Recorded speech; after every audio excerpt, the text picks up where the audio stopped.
This is Daily Blast Live. We're talking about what you're talking about. You all ready for this? Mm-hmm. Dun, dun, dun, dun, dun. This is a sham. No. Y'all, just stop. Get real. Welcome to DBL and Merry Christmas. It's good to see everyone. Yes, Christmas in the summertime. Christmas in summertime. All right, good to see you all. Great to see you. Everyone I know is talking about Liz Cheney this morning.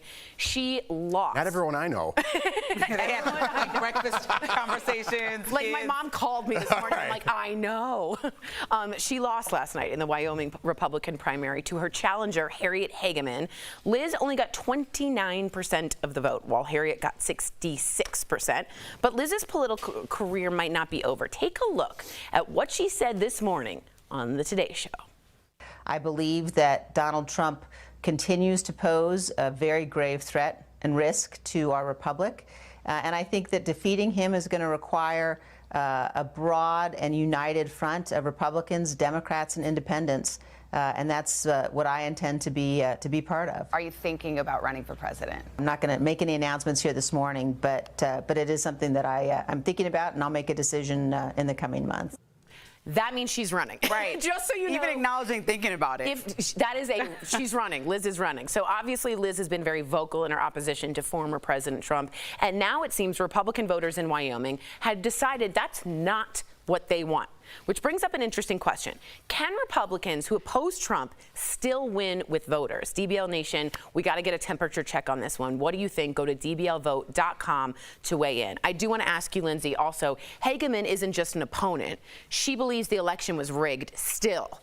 So she is an election denier, and she won over Liz. Now, again, these are just Republicans versus Republicans, but do you think that that part of the Republican Party can rise like a phoenix and take over the other part? Well, there have been Republicans in other states that have won their primaries that Trump did not support. Two. But there still exists. Yes. So that's an option, and they obviously are more states that have more flexibility of thought when it comes to some politics. But I do think that this is a sign for Liz to go take on big things. Sometimes people outgrow the current position they're in, and if you can't at least start with morals, which is where she's starting and ending with, then she's not the person for you. But I think she has managed to bring over thousands of people who were Democrats to the Republican side of things, and she got I think 11,000 votes to be moved over from Democrat, and Democrats lost 6,000. So some of them might have went independent in Wyoming, some of them went towards Republican, but just to get her elected because people put their morals first. Right. So this is a big deal, and I think that you're having these candidates that you have to know Democrats were also supporting,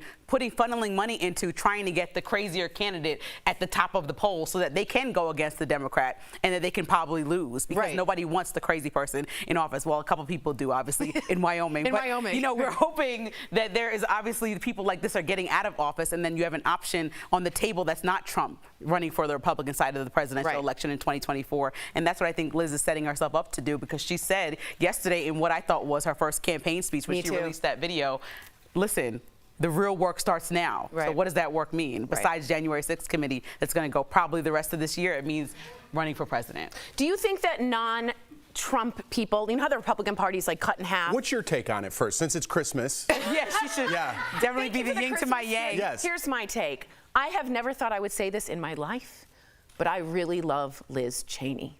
I don't agree with almost everything she says, but she stood up against tyranny, knowing her party would disown her, and she did it anyway. That is an enormous amount of bravery. The founding fathers would appreciate her patriotism. She won't win, I don't think. I hope she makes a budge in getting rid of the Republican sect that does think the election is denied. I hope she becomes, again, the Republican Party I can at least go over the aisle and debate with. We can be the same facts. 2 + 2 is 4 for me and Liz Cheney. It's not for some of the other people in the Republican Party. That's how I feel. Okay, so let's get to the votes. Can Republicans who oppose Trump still win? No. 31% of you, yes. 69% of you. I'll say the big news, yes. Yeah, my bad. I did it backwards. Don't bury the lead. I totally did it wrong and made it anticlimactic. All right. Speaking of elections, the NBA will not be playing any games on Election Day this year, which is November 8th. Everyone mark it down.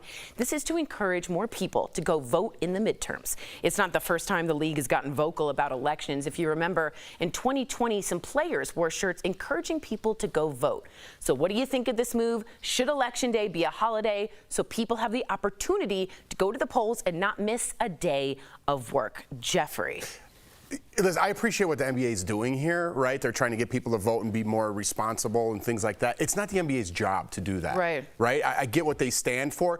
It should be a national holiday. And is everyone going to take advantage of that and go vote? Probably not. But it should be an option for us, right? There shouldn't be anything getting in the way of us voting as Americans. So, whoa, snappy finger over there. I don't know if that's okay. I think I'm just going to stop it there because I could only go downhill from here. That's a brilliant thing to say.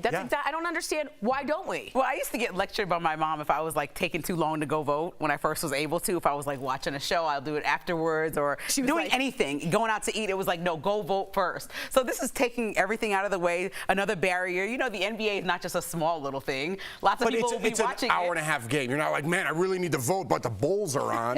You know what I mean? It's like, come on. If it's a good game, you might sit down and then it's like November. 7:30 and you'll be like... It's not the NBA championship. Okay, again, you're talking too much sports. I don't even know what you're talking about. It's a Wednesday. Okay? It's a Wednesday. Do you think in your hearts that the commissioner, Adam Silver, I believe is his name, created this, or do you think it came from the players? Because LeBron and other players have been very vocal about wanting this. And do you think it's from the up, or do you think it's from the players up? I'm not sure of the origin. Right. But my thing is the government needs to handle their business, right? It's not the NHL, it's not the NFL, it's not the MLB, it's none of those. Even though they're huge organizations, they have a lot of eyeballs. It's not their job. It's the government's job to do theirs, and the basketball players and things to entertain and do what they do, right? It's not their job. If they want to step outside that box and do their thing, I applaud them, and I actually like that. Show some leadership, initiative, right? Because no one else is. I'm not looking towards any political party, any political person, Liz Cheney, Donald Trump, this guy, that guy. No one's a leader. I'd rather LeBron James run for president. He's getting my vote. I think Liz Cheney is a big leader. We just talked about the what? I don't even know who she is. A leader of Wyoming? There's like 20 people there. A leader of the people that don't believe the election was stolen. Okay. She's a trailblazer in this moment. All right, are we out of time yet? All right. Let's go. All right. Coming back up on DBL, she sang backup for Beyonce, Lady Gaga, and Rihanna before breaking out on her own. We sat down with the Jade Nova. But first, a chilling new ad wants people to get real about gun violence in schools. But do you think it went too far? Stay tuned. Closed captioning provided by... I think it is one of those stories we're all going to be like, what? Who raised you? Why am I right all the time? Welcome to another week of Jeff's Mustache. Am I going crazy?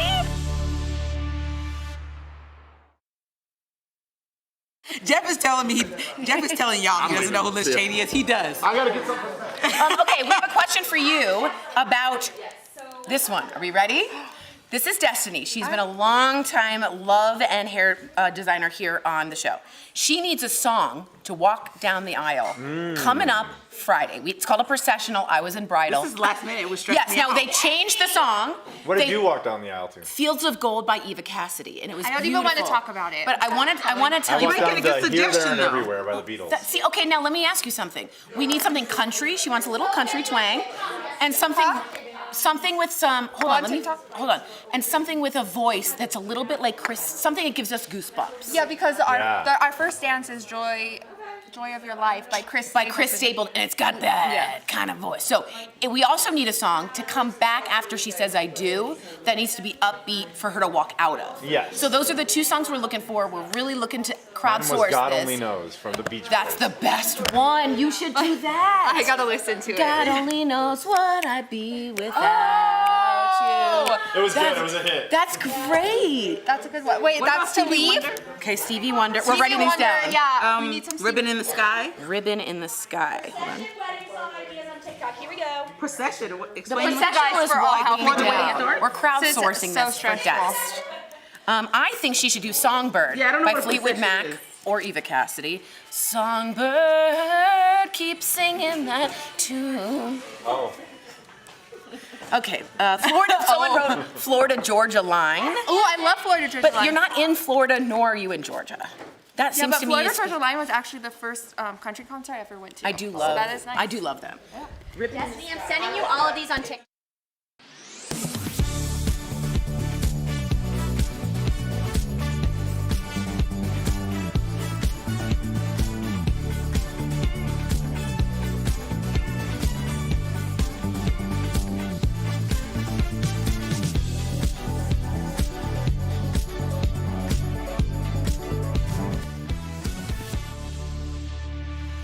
Welcome back. Earlier this week, we did share a story about this Oklahoma mom. Do you guys remember this? She brought her 5-year-old son a bulletproof insert for his Spider-Man backpack. Jeff, I totally agree. Everyone, it went viral, and it was just the saddest video. She also did active shooter training drills with him. But I want you to check out this new back-to-school ad that's running in Texas. Take a look at this one. Politicians say they make our land safe and free. They're supposed to stand for you and me.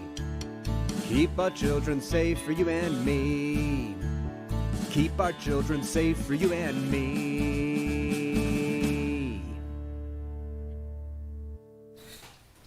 All right, what do we think? Have you considered buying your child or grandchild a bulletproof backpack? Jeff, what do you think about that ad? I don't know. A little gimmicky for you? Yeah, like what is that helping? What kind of change are you invoking by putting your son in that, right? And kind of, I don't know what to say on this because it's a definite problem, but I almost want to ignore the problem so I don't have to address that because it's so horrific that I don't want to address having to give my child, who's in school right now as I'm speaking, a bulletproof backpack. But there is a problem going on, and we need to do something about it. And I'm not taking the steps, so maybe I'm to blame.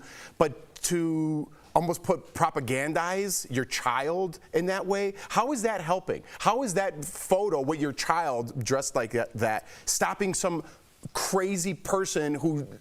Do you know what I mean? I don't know. I don't know how to digest that. It feels a little like doing it for just to be sort of gimmicky and to be scary. Right, because who is that for? Who are you? For people who want gun control to vote in November so that this perhaps stops. I think that's what's going on. All right. So what did you think about it? Well, I think we're forgetting that, this is running in Texas. People just lost their kids in Uvalde, so it's really, to me, insensitive. Totally. The best way to be effective is like maybe remember those truth ads where they talk to people who literally lost their voice or were on their deathbeds because of how much smoking that they did with the trachea.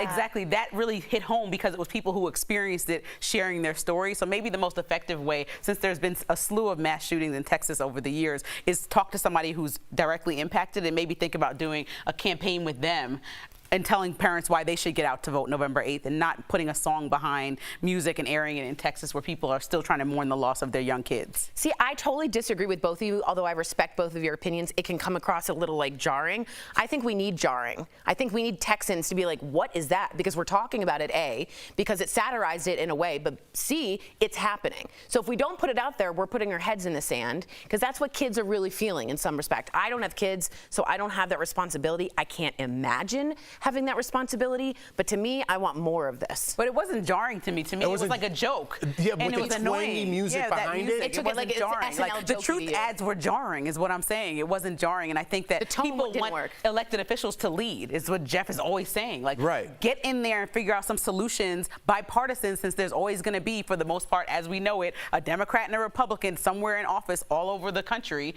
Figure out how to lead and save our kids. However, we also need a group of people to get to the voting box to deal with gun control at some point. Well, I hope as the elections come up, and it's just not gimmicky like this. It seems a little gimmicky, a little propaganda to me. Have something everyone could agree on. Right? You don't need to jam Republicans down Democrats' throats and vice versa. And it's, hey, I won or you're a Trump guy. Why don't you have some good policies? And you know what? I'm going to vote for a good policy. And I don't want to hear your opinion if you say I wasted my vote because I voted for an independent. Because my kids get $1 off a lunch at school. That's why I voted for that person, right? I don't need to hear why I should vote for somebody else or why I didn't do my job as a patriot when I went out and voted, but you didn't like who I voted for. I don't need to hear that. Vote for who you want to vote for based on what you believe in. I don't need jamming down other people's throats. That's not bringing us together. That's tearing us apart. Very well said. Let us know what you think. Coming up on DBL, our interview with singer and comedian Jade Nova. She spills everything she learned working with some of the hottest stars, including Beyonce.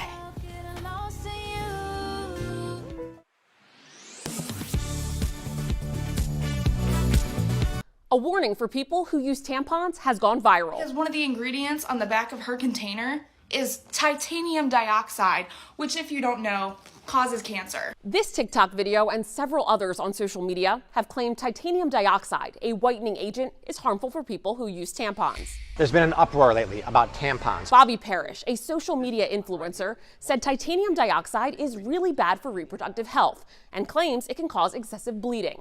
But there's no evidence that that's true. Using these sources, I'll explain what the titanium dioxide is used for in tampons and why health experts say it's not harmful to humans. Titanium dioxide is a white substance used to enhance the color and sheen of certain foods and everyday household products, including the thread attached to some brands of tampon, like Tampax. There are very few studies on the effects of titanium dioxide on humans. There are, however, several studies done on rats that showed prolonged exposure to titanium dioxide through inhalation caused some rats to develop cancerous tumors in their lungs. But gynecologist Jen Gunter says people who use tampons that contain titanium dioxide don't have anything to worry about.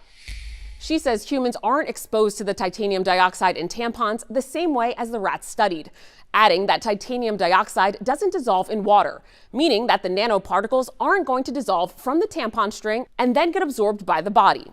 While the International Agency for Research on Cancer classified titanium dioxide as possibly carcinogenic to humans, the American Chemistry Council says that determination was based on animal studies.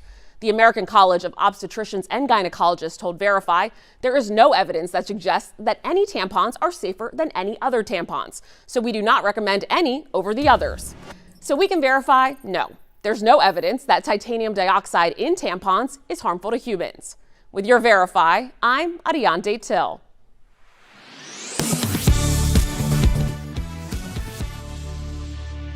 Can you take a road trip deeper than the ocean? Going coast to coast in only one night. Anything that you find can be yours if you like. From my toes to my lips, take me for a road trip. Ooh, I tried to walk in all cool and I tripped. Her videos get millions of views as both a singer and comedian. And last night, Jade Nova performed in Denver. But before taking the stage, she joined us in studio and we were the lucky ones. Take a look. So let's get into it, because before launching your solo career, you were backup singing for a few people we might know of. Beyonce, Lady Gaga, Rihanna. So when it comes to who was the best teacher, who was the best teacher? Oh, look at you throwing me under the bus. Honestly, sis, they were all incredible teachers in their own right. Like, Rihanna was the only one of the three that I toured with, so I learned about just endurance and just really pacing yourself and maintaining gratitude toward the people on your team, you know, because we're all kind of on that journey together. So from Rihanna, I learned all those things. Beyonce is it was a one-off with Beyonce and Lady Gaga as well. But for Beyonce, I learned the importance of knowing how to do everything. When she came out, she's like, I need these Sharpies right here. I need this thing right here. You did. That was a good impression. It's so incredible, like, that she did more than just come out and slay vocals. Like, she knew everyone's job and how to make it the most effective. And then with Lady Gaga, I learned the importance of just attaching your emotion to your art. Like, she was very intentional about making sure that she put on a show that felt good to her, you know, and she wasn't afraid of speaking up as a woman. So all of them. Wow. Yes. Imagine having that as your teachers. I know. I can't. No, I can't. All right, so you're returning as one of the leads in the Jam Band on Jimmy Fallon's star-studded game show, That's My Jam. Hey. A lot of famous people here. Is there anyone you worked with the best? Is there anyone you were most nervous to see or work with? Oh, honestly, I don't know that it was nerves, but, you know, the comedian part of myself is something that I kind of shied away from for a really long time. So shout out to Jimmy Fallon for giving me the opportunity to take up space as a singer and a comedian. But I would say there was a time where Jimmy and Jade, who are both SNL alums, they put me on the spot to do an impromptu Beyonce impersonation. So that was kind of wild. You know, I'm like, NBC, SNL, Jimmy Fallon, you know. So people wrote in about her Beyonce impression. No, I know. Yeah, so that was exciting. Obviously, you got famous with Beyonce, Beyonce's twin sister. Yes.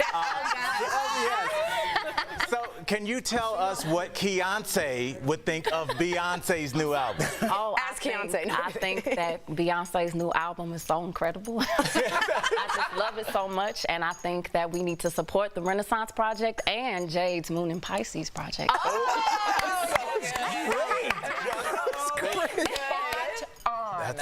The inflection and everything.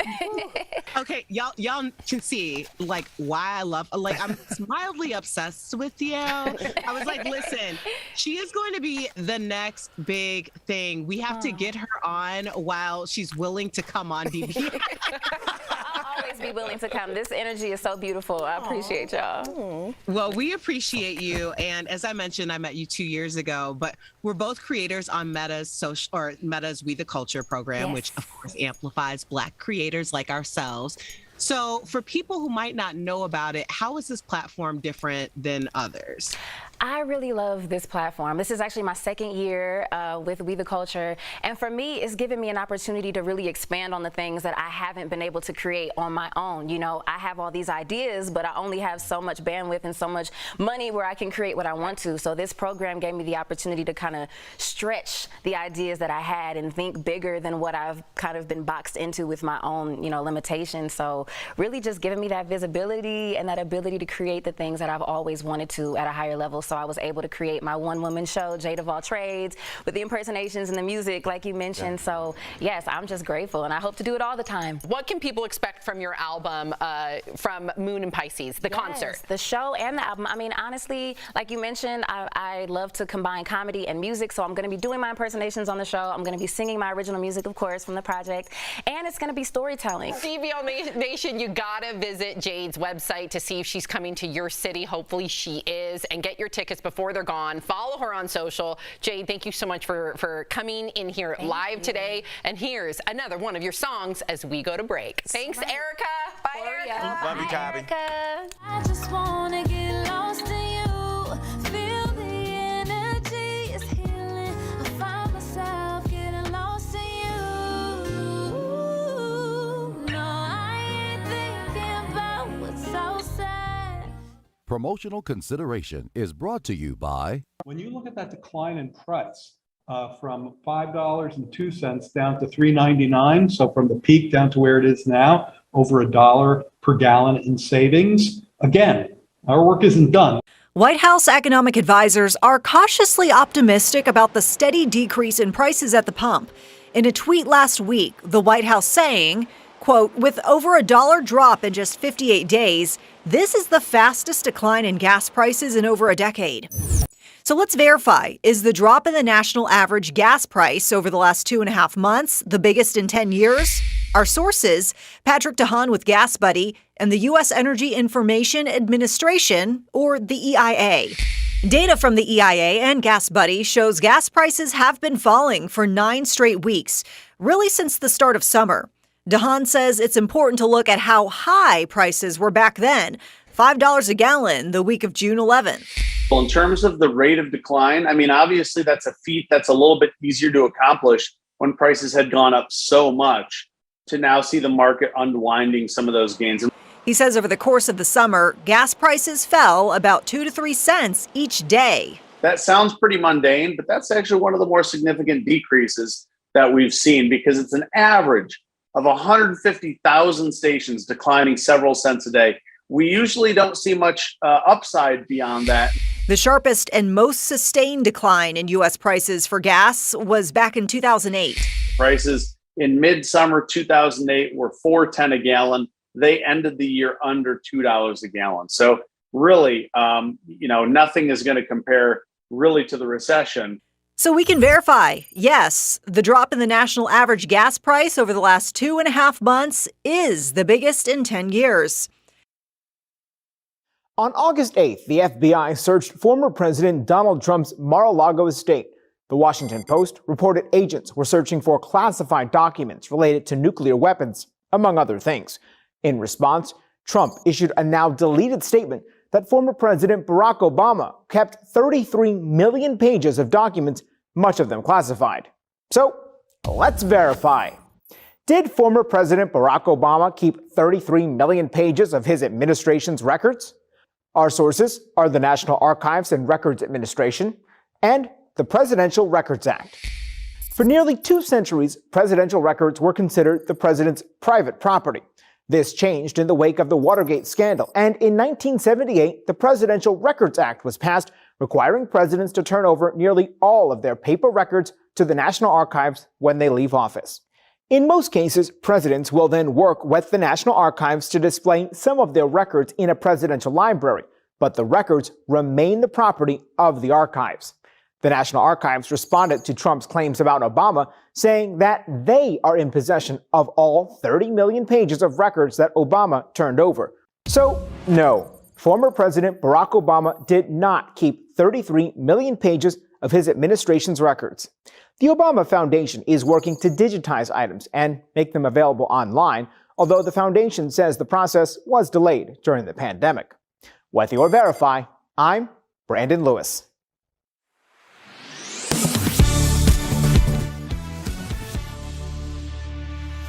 It's Wednesday, I know, but we still got your shopping. What day is it? I know. Wow. Take two. It's Wednesday, we know, but we still got your shopping needs covered. Check out these deals where there's something for everyone. Steph, what do you have for us today? I'm looking forward to it. Hi, DBL Nation. Hey, Tori. I am so excited to show you these deals today. And trust me, they are out of this world. Let's get started. It is the Tac Life Ultrasonic Jewelry Cleaner. Yes. It includes in the deal one jewelry cleaner. So normally this is $70. Ooh. I know, but right now we've got it for $25. And this is a saving up to 64%. Now, Tori, you know that I'm all about fashion and I am in love with these bags. Cute. They are, I know, they are the Jella Vu Bermuda or Brady handbag. Wow. So the deal includes one handbag. So you can choose whether you get the Bermuda, which is available in 3 colors, denim, floral, and olive, or the Brady, which is available in 2 colors, denim or olive. So normally these bags are $118, but we are selling them for $29. It's saving everyone 75%. Now I know this is going to be a fan favorite. We've got the AI Cook 1800 watt 11-speed blender with 32-ounce Triton pitcher. Whoa. So this deal includes one blender, one pitcher, one lid with a measuring cup and a 1 food pusher. So normally it's $110, but we've got it for just $49, Tori. We love that. So that saves everyone 55%. And for our last product today, we've got the Conair LED Light Therapy Pain Relief System. Oh, wow. I know. So this deal includes one LED pain relief system, which will provide you effective LED light therapy for reduced muscle pain. So normally this is $138, but we've got it, Tori, for $59. That's good. So it's saving everyone up to 57%. Head on over to morningsave.com, snag these amazing deals at the lowest prices, or you can even just scan the QR code on screen right now with your phone. It takes you directly to these products on Morning Safe's website. Thank you so much, Steph. All right, Merry Christmas, everyone. Have a great day. We will see you tomorrow. We're new. Have a great Wednesday. Have a great Wednesday, everybody. Enjoy.